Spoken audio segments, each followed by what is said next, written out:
Mark Nickerson, East Lyme's first selectman. Welcome to another episode. Is that what we call this? Episode of Issues and Answers. East Lyme's bi-weekly or so show about talking about issues and trying to get you the answers that you're asking for. We do this every couple of weeks. If you ever have a suggestion for a show, just drop me a line at mnickerson@eltownhall.com. That's my email address. Tonight's guest actually came from a suggestion, and it was a very good suggestion. But I'll update you first on a few things going around in town. Of course, our East Lyme High School seniors graduated. Congratulations, the class of 2017. Onward and upward, and we know and expect great things from the members of this class. They're a great group of kids. The mobile station, we've been talking about the mobile station for a couple of years here. The acquiring of the property, and then what to do with the property. In fact, 20 years ago, I sat on a committee that talked about, geez, we need to control that piece of property. It's the keystone for the whole Main Street. It's what everyone focuses in on. And it took us quite a while to acquire it, to come to a meeting of the minds with the property owner. But we successfully did it. The mobile station dropped.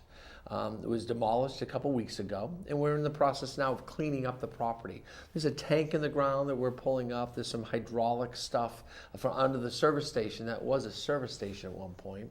I saw a rumor on Facebook that it was the old train station.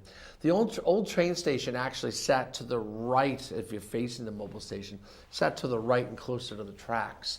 That building that we demolished was actually just a service station, a gas station, and then a convenience store.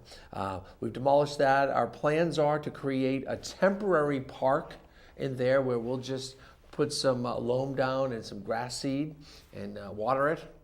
And some grass will come up and we'll green it up a little bit. We have a committee put together through the Parks and Rec Commission and members of the community to come together and decide how we're going to permanently make this park vibrant.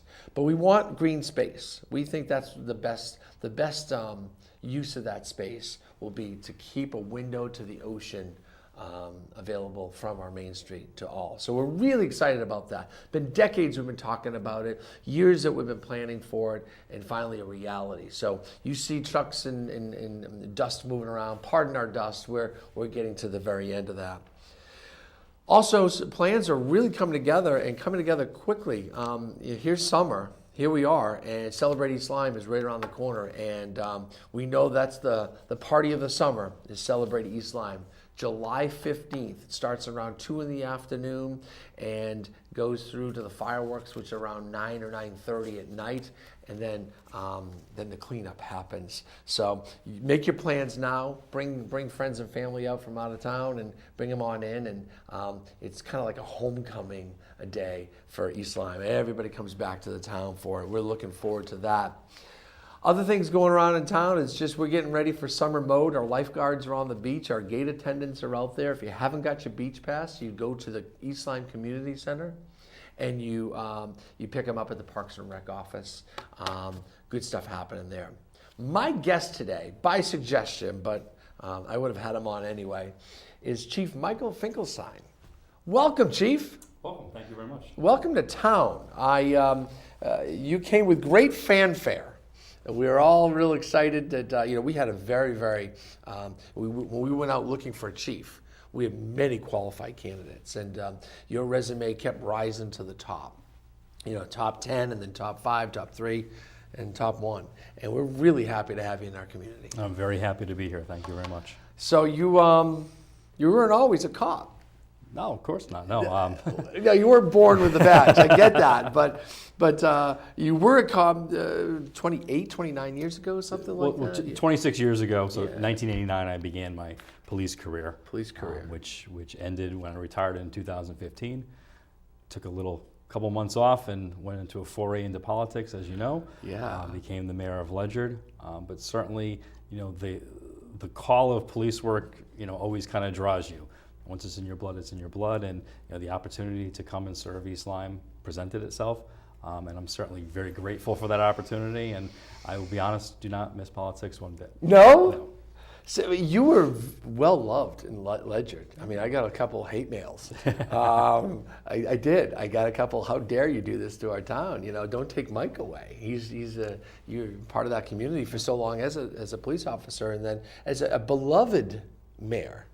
But and I sat next to you several times at the council of government meetings, and you're well respected among your peers. Well, thank you. You were. They're not your peers anymore, but you're back in the police uniform, and of course respected by your peers. But I want to talk about pre-badge. What got you into the police business? Where are you coming from? You know, it's kind of hard to. I grew up in Clinton, Okay. and my parents moved back to Ledyard. I say back because when I was born, that's where they lived. Before I was a year old, they moved to Clinton. So I grew up on the shoreline. End of my freshman year in high school, moved to Ledyard, and you know, that was a drastic switch. I'll be honest with you, going from a shoreline beach community. You know, I was used to as a teenager riding my bike to the beach every day. You know, much like the East Lyme community. Right. You know, kids out riding to the beach, riding to go fishing, doing those things, and it was culture shock. And I'm not going to lie about that, but definitely became acclimated over the years, and came to love Ledyard, worked there. My kids have gone to school there, so it certainly has been a good experience. But how I got into law enforcement, it's really difficult to pin that down. I originally wanted to be a doctor, but decided no, science was not for me. And I think high school chemistry probably did that to me. But made the switch of really wanting to help people. And I, at a very young age, became involved in the fire service as a volunteer. As a teenager, and really liked helping people, liked the emergency services side of doing that. So forayed into volunteer fire department and ambulance, and ultimately made the decision to go into law enforcement, which I'm very happy that I did, and I love being here now. You were with the Ledyard force for how long? 26 years. 26 years. And tell me about your, what did you do over there? I think you were the top guy when... Well, I've had a career where I've been very fortunate to have a lot of firsts. And when I started in Ledyard, I became the first youth officer. We were actually the second in the state to start an SRO program. So in 1992, 6 months after Groton Town did it, I went into the Ledyard High School, and we had determined there was a need based on what was happening, what the environment was, the call volume, and really just trying to serve the community. So what's I was an SRO? School resource officer. Okay. So I was teaching the DARE program, but also having an office in the high school. So when I wasn't teaching DARE, I was stationed at the high school as an officer, and certainly am a very, very big proponent of officers in the school, because there's so much that it gives to the community, the police force, but also the kids growing up. After that, became a sergeant in 1996, became Ledyard's first lieutenant in 2005, and was in that position for about 10 years, a little over 10 years, when I decided to retire in 2015. That was around the same time that Ledyard was going independent. It was, right? yes. And I spent a large part of my career, building the department to get to that level. Between 2005 and 2015, we put a lot of building blocks in place. We really studied the issues, went around the state, looked at different departments, looked at pros, cons, things that I hate to say, to capitalize on mistakes. If somebody did something, there's always going to be something you can learn from that and say, well, I'm going to do that a little bit differently. And we certainly try to do that in Ledyard. And as you know, the new facility, going independent, all kind of came around that same time. Right. And I was very fortunate to be in the mayor's position to help guide it into independence, to hire the police chief, go through that process, and really get Ledyard to where it is now as one of the a very highly respected police department. It certainly is, and you certainly you showed up on my radar around that time, because we were talking about independent police. We've been talking about it for 30 years, so they say. I haven't been around that long, but I know it comes up every couple of years. And when I assumed the position, or received the position of first selectman, it was on my radar. And seeing what you were doing over in Ledyard, and the smooth transition that took place, with a lot of work behind that smooth transition. It always looks squeaky clean up front, but there's a lot of work, as I found out in the East Lyme system. I congratulate you. Was Ledyard the first department to go independent, or there are others around the state? There's been a long history of departments going independent. Okay. It was the first, and I would say probably in about a 15-year span, that actually made that jump. Reading was the last before that. Before that, you had Portland, which was a smaller department. But Yeah. if you really think through the state, South Windsor, Plainfield, Cromwell, there's a lot of departments which are established police departments right now that you wouldn't have thought twice to say, well, they were resident trooper towns at one point. Right. And you look at their structure, and really inside of the resident trooper system, East Lyme, Ledyard, even Montville, really emulate that structure that is built in those communities. So, I think the residents, when we make this switch, which is going to be very soon, are really going to notice the same, if not an enhanced level of service, because what has been put in place over the years is certainly going to continue and actually just improve. Well, that's my next. That was where I was transitioning to and segueing to is what can these Limers expect from our new police department? With you as a chief, and you've been there, what does this mean to the average citizen? Well, I think first and foremost, we have to stress, and I think we continue to stress that the town of East Lyme has been well served by the Resident State Trooper program. This is in no way saying, hey, this system didn't work. Mm-hmm. What it is it's time. And everybody, including the command staff of the state police, for the most part, will really stress that it wasn't built for towns like East Lyme. It wasn't built for police forces that have as many officers and really the calls for service that the town of East Lyme has. So it really is a natural transition breaking point, almost like that. You mentioned the class of 2017 growing up and moving on, and that's really where East Lyme Police Department finds itself in the town of East Lyme. So what the residents can really come to expect is a continued high level of service, but looking for ways that we can improve upon that service. And one of the things inside the Resident State Trooper program is, while you may have an outstanding resident trooper, there is a chain of command outside of the town of East Lyme. There's decision making that takes place, and just because of the makeup of the organization. Right now what's going to happen is it's going to be organic policing. What is needed in the town of East Lyme and what we can provide to the town of East Lyme. The decisions will be made between myself, the police commission, the board of selectmen, locally, to say this is how we're going to address a situation or problem. And we as a town are going to have a great deal more control than you had before. And I think we all have unfortunately been through situations where we've seen how that has manifested, and no fault of anybody's other than just the system, but not really at the end of the day being in the best interest of the residents. Right. Are there other advantages of being independent, in other words, working with other local departments? Certainly. There are, inside of the Resident State Trooper program, there are some barriers to working interlocal agreements, working with some other departments, 100%.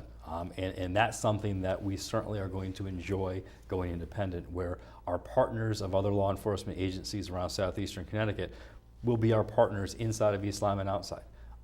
We all know the way of the world, regionalization or cooperative regional efforts are really the way that we all need to be going.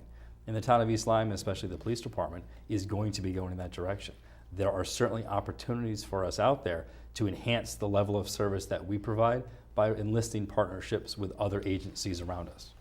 Thanks. That's a good point.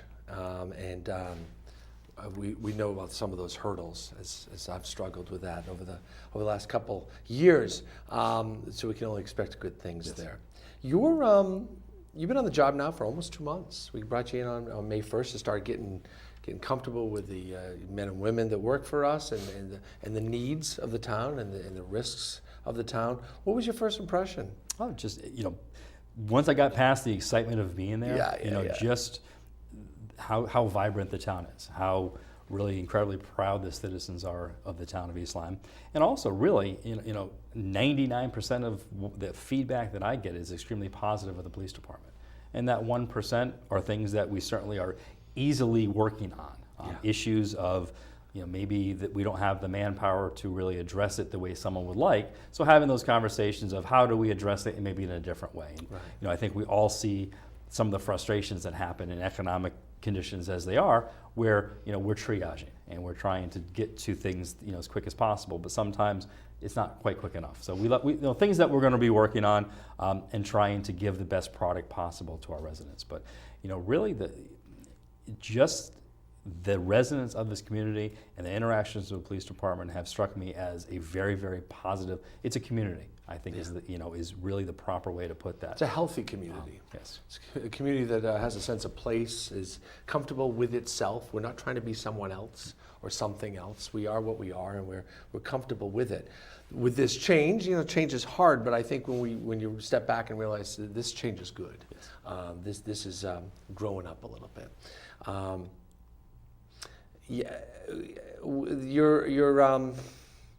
You bring up many different thoughts of mine. One of them was that there's challenges like triage, like do we have enough manpower on? And I was telling a group of citizens last night, sorry, remember what I was telling the citizens, that's why I was stalling there, that we're growing and we're finding efficiencies and we're exposing weaknesses, but we're doing that in a time where the state's economic outlook isn't good. And it's not a time where we can fatten budgets and look for extra spending in certain places. In fact, 99% of my job, and probably yours now too, is trying to find ways to make things, do the same with less. So you bring up good points that, here we are in a town of 19,000 people that blows up to mid-30s on a hot summer day in July with sometimes only 3 police officers on, with multiple calls coming in from all around town. And the triage is exactly what you're forced to do, is prioritize these calls. Probably not like any other force. I mean, there's always going to be a peak and a valley. No, certainly. It's it is something that is inherent in all of policing, and that's why you have that established standard of we are triaging in this manner.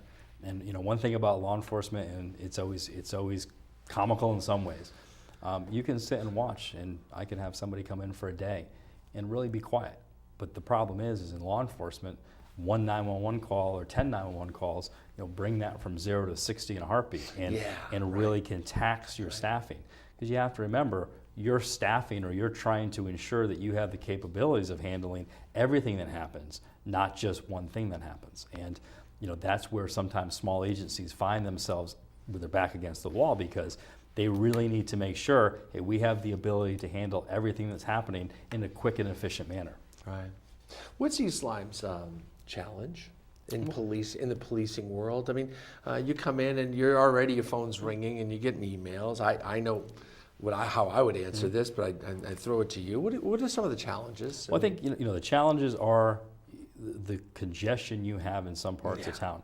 The smaller, I won't say beach communities, but you have smaller communities, very tight roads, very apparent parking issues that happen, but also the influx of people that come in when it's nice weather. Right. I think you talk about it all the time, talking about how attractive East Lyme is, but sometimes that really presents itself a difficult situation to police, fire, EMS, because with that influx comes calls for service for us that increase.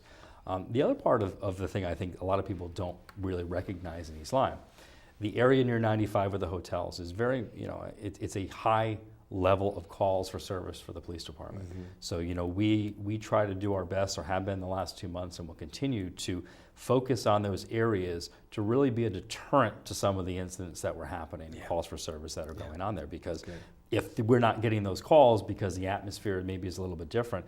And part of that is we've had great relationships with the management of those establishments, and really continuing to work with them and focus on, if there's a problem, we're going to be right here because we're going to take care of this problem, and we're going to make this a safer environment. But ultimately what that does is it frees up police officers to be able to go to other incidents that happen within the other parts of town. Right. Yeah, I would have said traffic too. And I get the calls, speeding especially, stop sign roll-throughs, and near misses of kids playing in the street and cars whizzing by.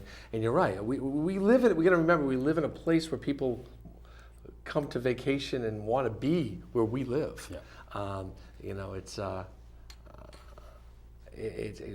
live in a special place, but it's an attractive place where people come to visit, and our population doubles.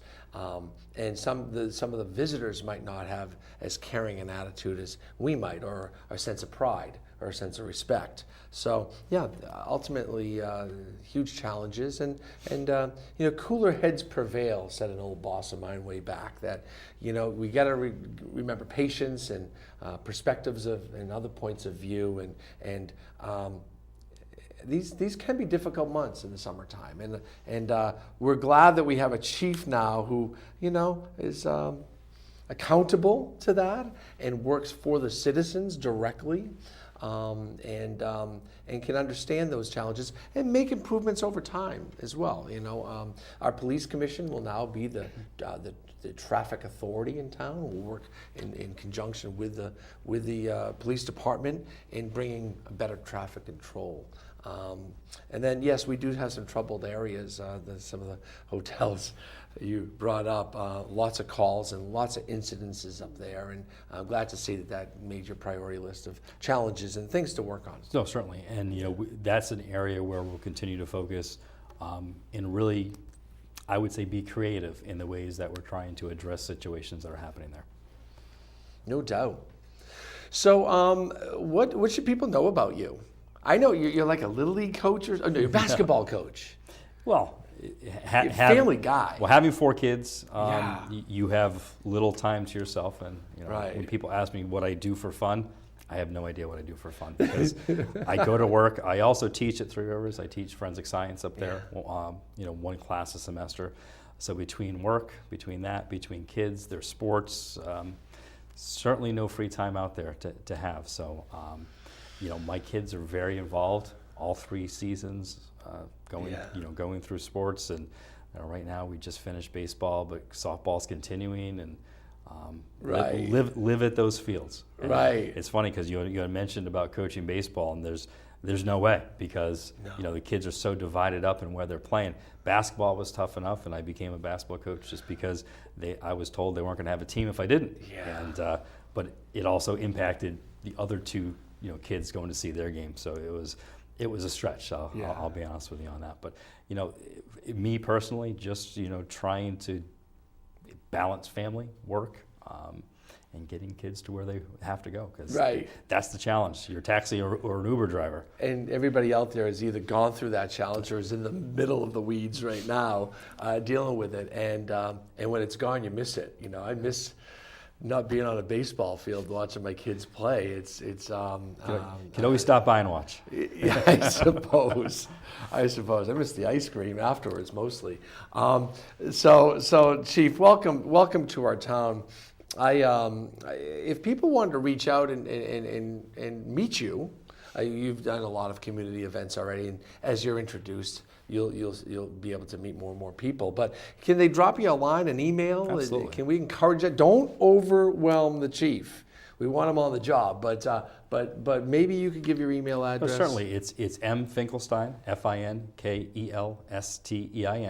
@eastlymepolice.com, or they can call me at the police department. I've had a lot of residents that have reached out just to say hello. I've had a lot of people stop in to say hello, and either wish me well in town, welcome me to town, or really to talk about some concerns that they may have had long term that they wanted to make sure that I was aware of. So, Right. And I definitely enjoy that. We're going to try to be as many events as possible. Celebrate East Lyme Day, as you said. You've been everywhere. That cleanup will be interesting. After the fact, I was fortunate that East Lyme is a recipient of mutual aid from departments for Celebrate East Lyme Day, and that's going to be the same this year. But for many, many years, I always volunteered to work as a ledger officer in East Lyme for that event. So I'm very familiar with it. I love it. I volunteered because it's such an awesome event to come to. It is. I'm looking forward to being part of it in this role. The planning meetings are well underway.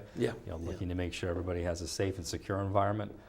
Let's talk about that. Let's talk. This is a tough world. Well, it is. So we don't want to give the secrets away and all the security away. But what are the challenges for policing and security and cameras and all that? Well, I think first and foremost, we're living in a world, as you said, it's unfortunate, but we've had so many incidents around the globe that have involved vehicles being utilized to harm people. Right. Where now you look at Celebrate East Lyme Day, we have an incident where a event where we close Main Street. Yeah. People have there's vendors with booths, people walking about, enjoying the day. We want to make sure that we're providing the most safe environment that we possibly can as a town of East Lyme, especially the police department. So we're going to have some extra measures in place this year to really limit the abilities for people to enter onto Main Street in the closed area with a vehicle. I just think that's the most prudent way to handle the situation, really the way of the world. And it's going to be in a way that is gently done, in a way that people can feel safe, but also it isn't going to be, intrusive. I don't want to say a military atmosphere, but an atmosphere where, it is very obvious that we don't have the freedom to walk around or drive around and do what we want to do. But we're also working with Parks and Rec on the passes to get in for vendors, working on being a little bit tighter with some of the rules and regulations, and really only to make people safe. I don't want to say if you have vendors coming in late, but if you have a vendor that is able to drive in after we've allowed people to start walking, well, now you start to have a problem with trying to make sure it's a safe environment. So again, working very closely with Parks and Rec and how they're communicating with people, working with emergency management, working with the state of Connecticut, the Fusion Center to really do a threat assessment prior to it, just to make sure there's nothing going on that possibly could affect us, and really ultimately making a night and day that our residents and visitors can enjoy themselves and have a great time. I think it's a great answer, and that's exactly what I was looking for, is to let people know that we're not just throwing up some tents and cooking some hot dogs, that there's a lot of planning that goes in, and not just where the peanut guy is going to be and the balloon guy. It's a lot of security, and it's a lot of what ifs scenario, and I want the East Lyme community to know that a lot goes into this, especially your security and your safety, and it's been going on for quite some time, but now we got the new guy in town. Chief, thank you for coming on the show. Listen, you're a veteran, man. I'm talking to a guy that's on Lee Elsie every week, so you got that part of it down, the PR side of it down. Thanks for coming on. Thank you for having me. I appreciate it. Yeah, and long and great career here in East Lyme is what I wish you. The very best. Thank you. Looking forward to it. To have. My guest has been Chief Mike Finkelstein. We're so pleased that he's in our town. Everywhere I go, Mike, people say, "Oh, you got a winner," and I say we got a grand slam home run here. It's Mike's awesome. We're glad that we're finally going independent police, and we have the right man for the job. This is Mark Nickerson. I'm the first selectman of East Lyme. Thank you for tuning in to Issues and Answers. We'll see you next time.